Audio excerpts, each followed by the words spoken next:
Welcome to the Living Artist Podcast. I'm your host, Preston M. Smith.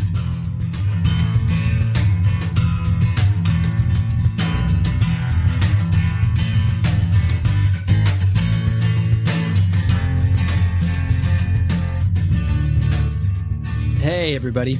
Welcome to the Living Artist Podcast. I'm Preston M. Smith, at PMS Artwork everywhere on internet land and socials. I want to thank you for landing on this podcast. Whether you're a professional artist, just getting started in the art world, a collector of art, or just consider yourself a creative person, this podcast has something for you. I like to think of it as a fun way to rant and talk to other creative people about living the life of an artist, surviving and getting ahead in the art world, and enjoying your life. But most importantly, not waiting until you're dead to make it happen. All right, let's get started.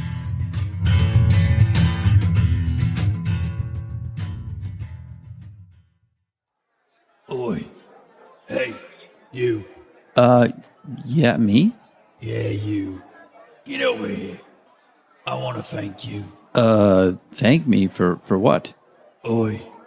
For doing all them silly voices. Oh, on the podcast, you mean? Oh, I really appreciate it. Oi. Don't interrupt me, lad. I'm trying to tell you something. Get over here. Let me tell you something real close, like. Okay. It's getting a little creepy now, but, yeah, what is it? Oi. It's not creepy. Oi, sorry, I don't know what to say. You keep saying oi and making me feel uncomfortable. Well, now you just hurt my feelings. Oh, I'm sorry. I didn't mean to. I was just pointing out something. No, just continue on with the podcast. Do your thing. I'll just be going. I'll be on my merry way. Well, now I feel bad. No, just come back. I mean, we can talk. Now I'm already long away. You can hear my voice, so it sounds like it's off in the distance. You do you. I'll truly be fine. Aw, now I feel bad. I feel bad about being a dick. Even though it's a voice that I'm doing. Welcome back. That kind of sparked. I was just playing with voices the other day, and there's this character called Roy Kent. Oi, I'm Roy Kent. On Ted Lasso, the show, and that was not really completely him, but just a caricature of a certain type of person. And I just thought I would play with it a little bit here. And that's that. It kind of ties in, of course, like it always does. I'm always tying in these little seemingly random or ambiguous openings, because today I want to talk about challenging your assumptions, your beliefs, and your preconceptions in life and in the art world. I feel like we're always kind of putting ourselves into a box. It's like we're our own worst enemy sometimes. We can be responsible for holding ourselves back in many different ways. And the amount of money we make, how successful we are in the art world, how we put ourselves out there in both a good way and a bad way in the world. So I just wanted to give a couple examples and challenge those assumptions a bit, because I know when I was starting out, a lot of those unhealthy programs, assumptions, or preconceptions that I had about, what an artist should be like, what kind of standard they should hold themselves to, what was selling out and all that. And the whole idea of being the tortured artist and the starving artist and not being able to make money when you're living. Those were all very damaging, almost implanted assumptions and perceptions that I had starting out. Limiting beliefs. And we all have those as artists and as human beings. These can come from society. These can come from what you've subjected yourself to reading or watching. These can come from family members. These can come from friends, naysayers, or a combination of all these. Just things that are kind of like programmed into you as a child, and they shape you as you go out into the world. And if you're not careful, these can place almost invisible limitations on how successful you can become or what you want to achieve, or even trying a certain career path.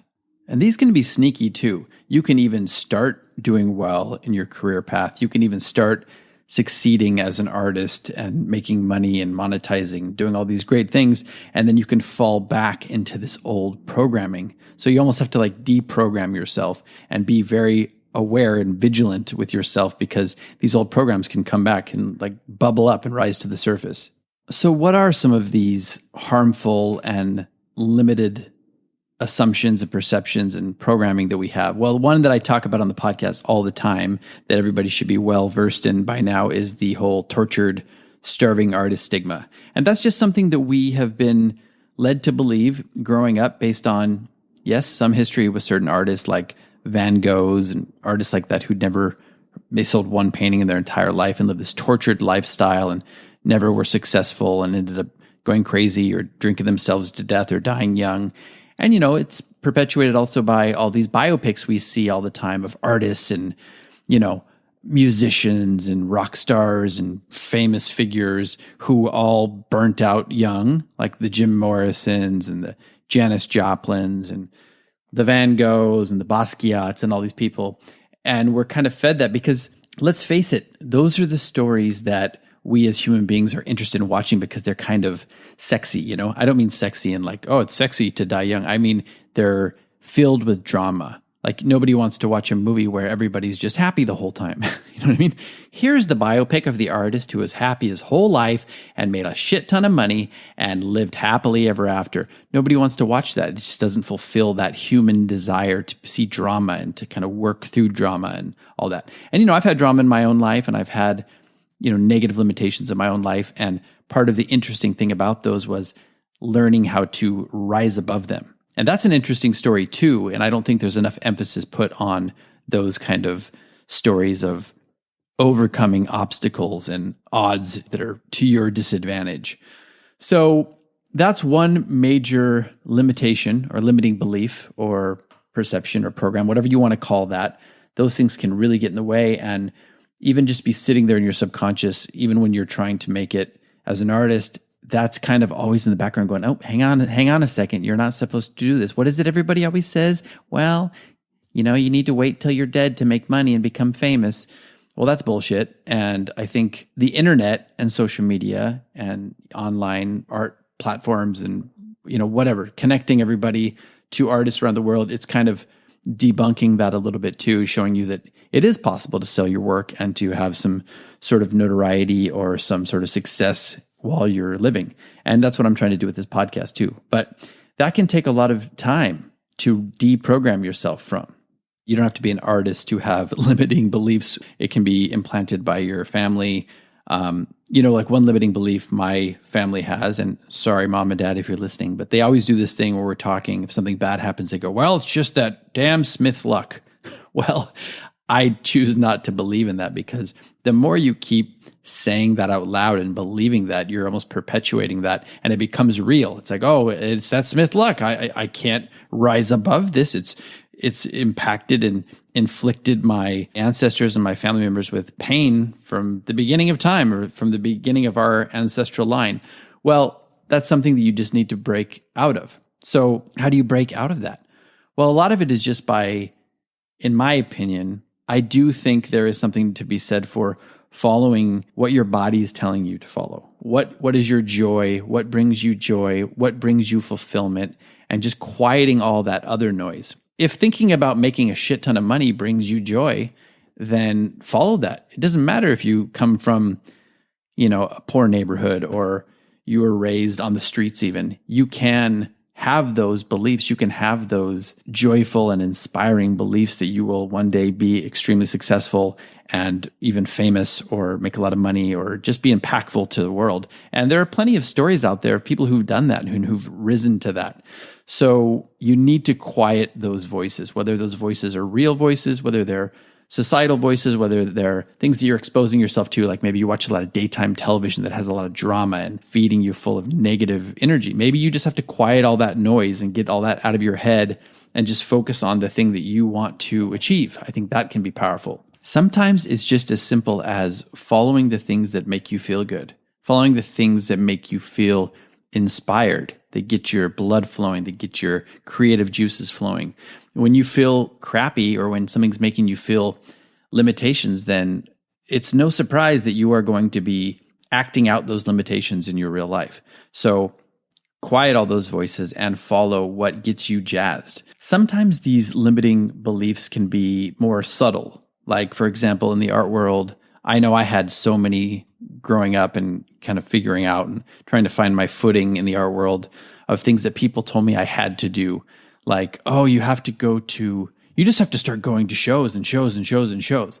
And yeah, I mean, that's good. Going to shows is great. I mean, you can get a lot of knowledge about how it is to be and behave and how artwork looks in a gallery or museum, or you can get inspiration from a certain type of artwork. And I like to do that, but the same rules apply. It's like, I'm going to go now when I really feel jazzed to do it. If something's calling me to do it, I'm going to do it. I try to limit now my feelings that I have to go to something out of obligation. Like, oh, I need to do this because it's just the right thing to do. I should do this. I should do this. Because now my time is getting more and more limited. I have to learn how to say no and really focus in on the things that actually make me happy. And that's not to say that sometimes you shouldn't go support people who've come and supported you. You should do that. But I've had the opposite example where I've driven all over town, Los Angeles, supporting certain people, and then I have a big show or a solo show, and these people don't show up to my shows. And these people are probably just doing what I'm saying, what I'm preaching now is they're either too busy or they were just kind of following what made them feel jazzed in the moment. Maybe they were creating. Maybe they just had the call to create at that time and they couldn't make it. I think that's important and I think that's valuable. Now, this can also go for art advice. And it's why I don't say to people, this is the one thing you should be doing all the time, because it's not true. Because everybody has to find their own path. And what works for one person will not work for another one. Like if I've heard, oh, you got to try trade shows, or oh, you got to just do as many shows as you can, or oh, you really need to get grants, or oh, you really need to do a residency. That's the big thing. Oh, or you need to get awards. You need to win a bunch of awards, and that legitimizes you as an artist. Well, I've seen all of those work in artist careers, and I've seen all of those do nothing in artist careers. And I've talked to artists on this podcast about that. It's not ever a one-size-fits-all approach. So follow, once again, your passion. What is something that calls to you? Like when I first found that selling work online was kind of my passion. Like I still love going to galleries and doing shows in person sometimes, but I found that I really feel inspired. I really feel excited to create stuff in my studio and then handle the business side and put stuff up online and kind of control how the world sees that. That's kind of me. That's something that makes me get excited and gets me jazzed every day when I get up and do this, like day in, day out, 5, 6, 7 days a week. So I know that's something that is effective for me because first of all, I want to do it. And secondly, I've become successful at doing that. So that's one of those things that works. And I think the passion in that does go a long way to making you feel successful. Like if you're just going and doing gallery shows, brick and mortar gallery shows all the time and you hate it, well, some of that's going to come out in your energy at the show or how you're talking to people, or it's just going to take your energy out from doing the other things that you love that you haven't found yet, or the creative process. It's going to suck that energy out of places that you could be applying that energy to. So those are other limiting beliefs or programs that are implanted by other artists, or art books that you read, like you have to do this, you have to grow up at work in a gallery and learn the ropes in a gallery, and then you can start showing the gallery owners your work and start, getting onto the list of collectors that with their clientele and blah, blah, blah. And yes, that can work for some people. And for other people, it's like, oh my God, I'd rather just quit than go do that. So it's just one of those things where you have to kind of find your groove, find what speaks to you and what gets you excited every day. And if working in a gallery doesn't get you excited, don't do it. I have examples in my life of people who've really benefited from doing that, from working in galleries and like climbing up the ladder that way and really becoming successful. And I have other examples of people who were just bitter interns at galleries. And like when I would come in and try to show my work, they would just vomit their bitterness all over me, and they would be sarcastic and they would just not give you the time of day. And it was just obvious. If it wasn't obvious at the time, it's obvious to me now looking back that these people were just not happy people. So they should maybe not have been doing that. Another limiting belief and program that a lot of artists have is that of being a sellout or becoming a sellout. And I was so hyper vigilant about not being a sellout in my early years, and I still am. I just think it's confusing to some artists what being a sellout means as an artist. Being a sellout to me is not being true to yourself. That's what a sellout is, or not being true to yourself and not being true to your art. But making money as an artist and becoming successful is not being a sellout. And if you're doing things that are true and valid to you as an artist that make you money, then that's not a sellout. Like, why do big bands, like badass bands who are, in the Rock and Roll Hall of Fame, why do they sell merchandise? Why do they have all this merch that makes them a bunch of money? Well, they sustain their career that way. And it's okay to do some things like this to make money and to go out and play shows. I mean, shows bring them money. So you have to get your artwork out there. You have to monetize at some point to be able to sustain your artistic career. So that's not being a sellout.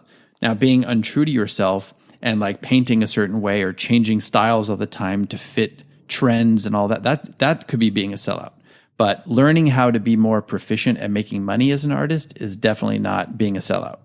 You've heard me talk about this on the podcast before, but some of the best artists out there, some of the most underground, like cool, badass artists out there, were the best at getting their artwork in front of people's eyes, whether that be Banksy or Shepard Fairey or Basquiat or Andy Warhol. All these people, they were good at getting their artwork out in the public eye. Nobody considers them a sellout. This topic actually kind of irks me because it's something that's so ingrained in like the public collective consciousness that, it's funny, an artist can be struggling for so many years and decades and just, super poor and super unhappy and like suicidal. And then the moment they turn their life around and become successful and get their shit together, they don't get anything from anybody. Nobody goes like, oh my God, so happy for you, so great. It's like they become accustomed to having that artist suffer that they almost can't get behind an artist's success. So that is very damaging as a culture. And it's something that we need to be aware of as artists, as fellow artists, when somebody starts to become successful and has struggled and suffered for so many years and then starts to see the fruit of their labors, we should be getting behind them and celebrating that.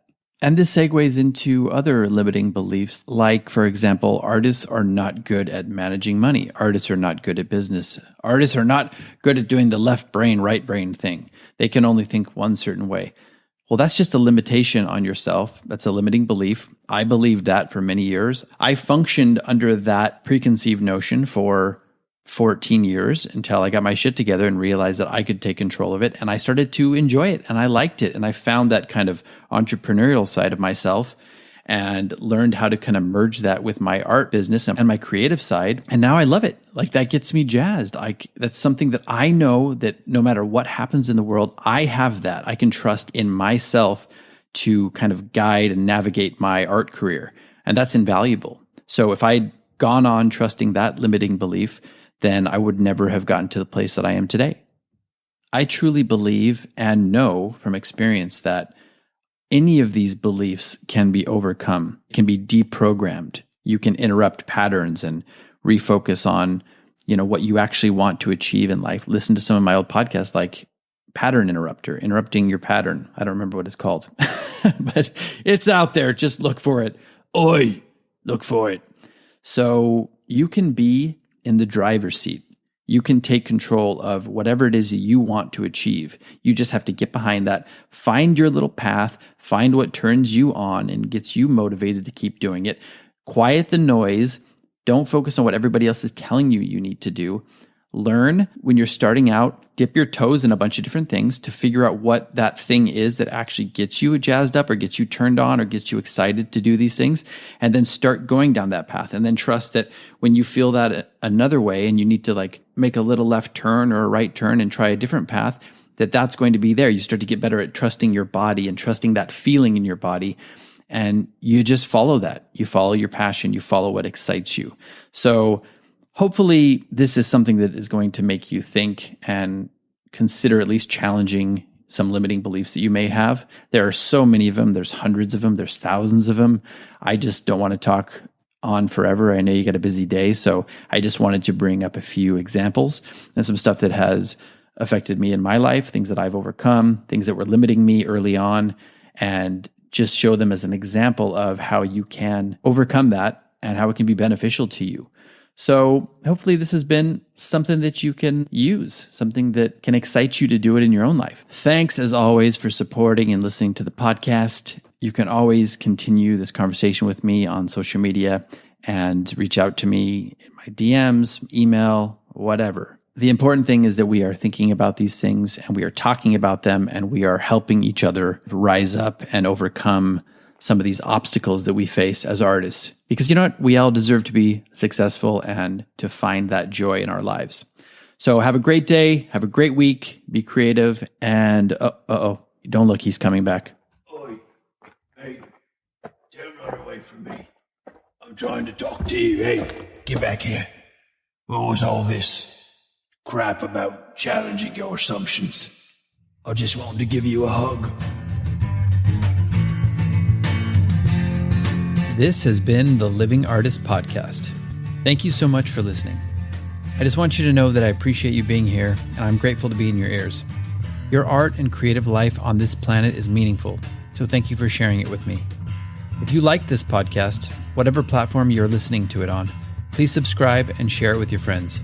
You can also leave me a positive review to show your support. This helps me to reach more people with the algorithmic magic and keep the show going strong. If you want to see more of what I do and check out the art that I create, you can visit my website at www.pmsartwork.com or follow me on social media everywhere at PMS Artwork. That's it for now. See you back here next time.